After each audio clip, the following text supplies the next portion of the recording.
Hey guys, I'm Kamen Rider Silver, and today we will be taking a look at the SH Figuarts Kaiju number 8 action figure. Guys, this show is so cool. I just started watching, and the first season is already ending tomorrow. I'm so sad, but this show is awesome.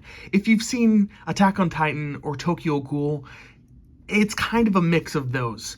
But this show is so awesome. I love the characters, the animation. Oh, it's so stunning.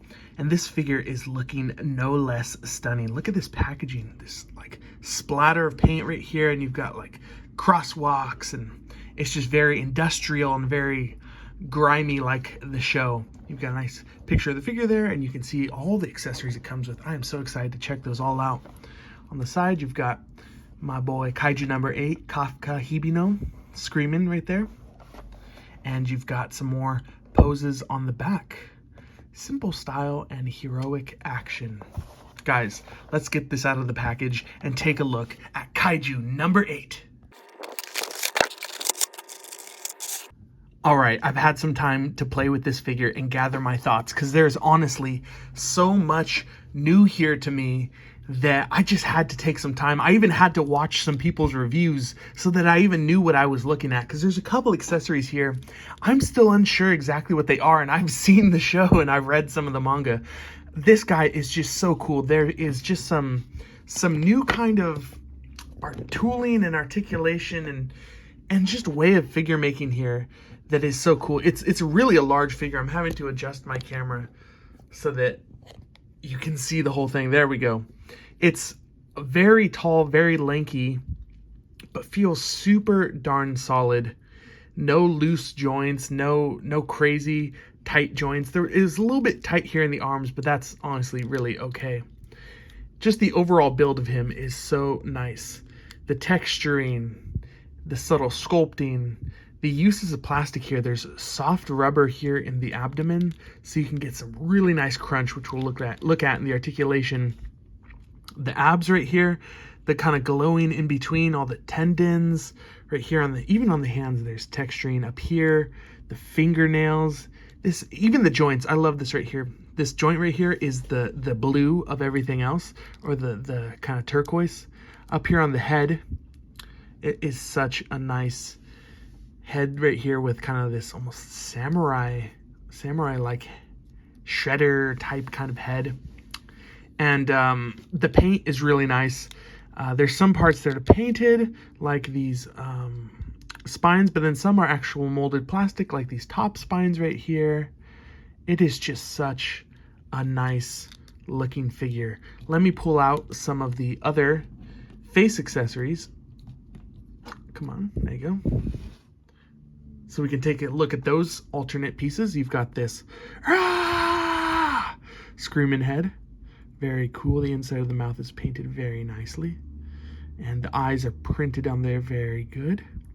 You've got this kind of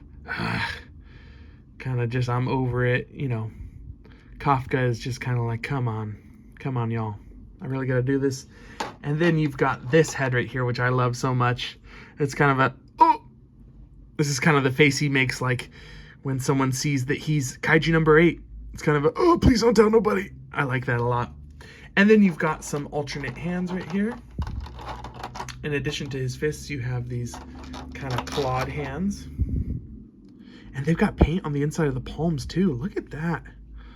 Good on you, Bandai. Look at that. And it's nice and clean on the knuckles and on the... let's switch these out. Ooh, okay, that felt good. And yeah, nice and tight. Another nice little pop right there. And in, and look at these. You really get them seething with rage, just... And let's try popping out the headpiece. Let's see, how does this work? Okay. Oh, okay. There's a little ball. And does this ball move? It does. Wow. Let's try out this head. Is it in? There we go.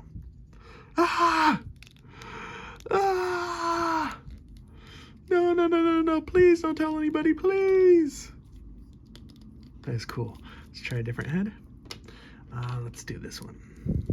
Let's do the Let's do that. I'm too tired for this. That is cool.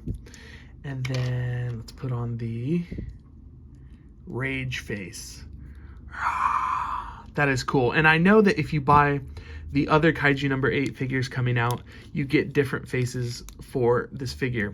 I didn't realize he was going to come with this many heads. I hadn't watched any reviews prior to this or anything about this. I'd just seen the promotional images. So this is so cool that he comes with all these heads.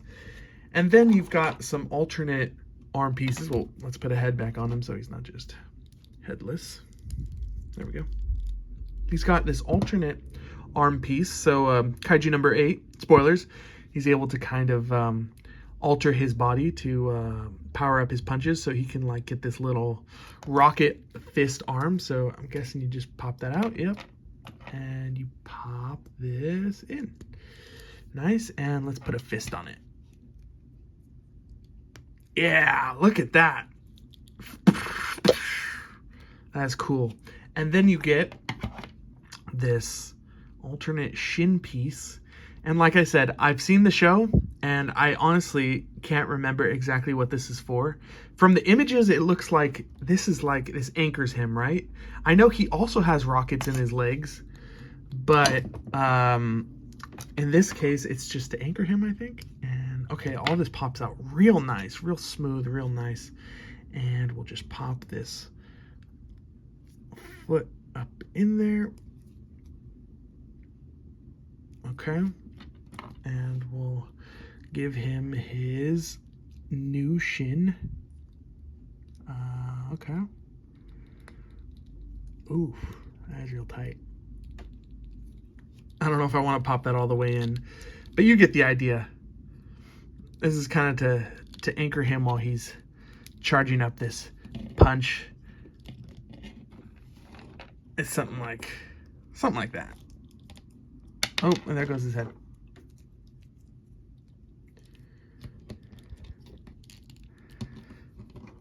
Yeah. One of the most impressive things about this figure, though, is the engineering. There is so many floating pieces, like right here, up here, all these right here, up here in the neck. There's just a billion, like, moving parts that aren't popping off. They're staying in place, but that all kind of assist in the articulation and the feel of, like, an organic creature. Right here up in the legs, like I said, there's these cuffs right here. Everything kind of involved with these plates are all a little bit lifted. They're all a little bit detached. It all just kind of works together and doesn't make the figure look awkward. I mean, I've seen Spider-Man figures from SH Figuarts with more awkward leg pieces. This all just works out really good. For something that is a complicated design, they made it very, very intuitive for moving around and for posing.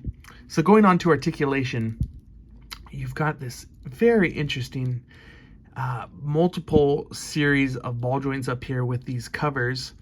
So you can get some nice upward movement, and you can go down not quite as much. I wish you can, yeah, you can push in a little bit more and you can get a little more crunch. Okay. And what I would like is a little more side to side, a little more look into the side like in the first manga poster, but you can do that. That works out good. And I guess the face articulation counts as well because there's a little ball joint in there. So just in the head alone, there's more articulation than in all of a Super 7 reaction figure. And then up here, you've got some crazy, crazy ab articulation starting at the top. And there's like 2 more segments right here. And you can get some really nice crunching down. And all of these segments work together. Can't go back too much because all these spines kind of overlap. And then here at the arms, you've got a nice butterfly. Ooh, look at that. In and out. And kind of a drop down and up and down. And then you can come out about that much. You can spin that around. You've got a nice bicep swivel. Just a classic bicep swivel. Nothing fancy. Just a good old Marvel Legends style bicep swivel. You've got a double jointed elbow. So you can get some nice crunches right there. And then you can, there's no swivel there. Then there's swivel at the wrist, and then there's a ball hinge that you can kind of move around for different poses. Coming down to the legs, like I said, this is a real cool marvel of engineering right here. I think there's kind of a joint right here that allows this part to kind of kick in. And then, of course, there's kind of a hinge here at the crotch and a little bit of drop down, a little bit of up. But there's a lot of moving parts in there that hide that crazy articulation. Right here at the knee, there's a double joint. You can bend real nice. At the foot, this is where it gets real cool. Of course, it's plugged in right here so that you can swap out the legs, but then there's also a joint right here at the bottom, so you can get some crazy, crazy movement on that, and also some rocking. And then there is a toe hinge. So just the articulation on this guy is absolutely a marvel in modern day action figure posing. That is so cool. As for the size of this figure, like I said, it's a very large figure, standing at about 7 inches tall. Now, for some figure comparisons, I feel like this one is a must. These two characters seem like they would fit in the same universe. Chainsaw Man and Kaiju number 8. Both SH Figuarts, and might I add, both the same price. So mull that over as you will. These two definitely would have some beef.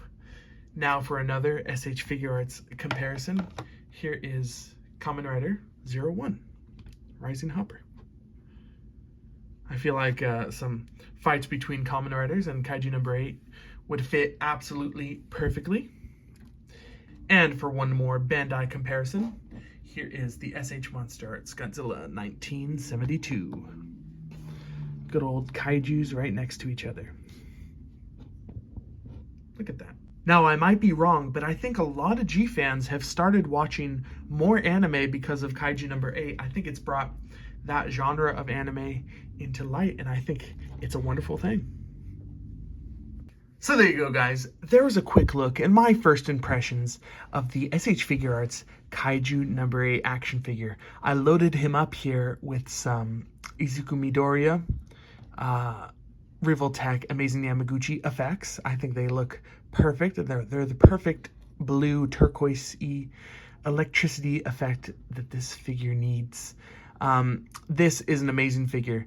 I am moderately to severely salty that Kaiju number 8 got such an amazing figure before the show even came out, and Attack on Titan fans have had to wait 13 years for a decent Attack Titan figure. But it's whatever. We've finally gotten it. Better late than never from Amazing Yamaguchi.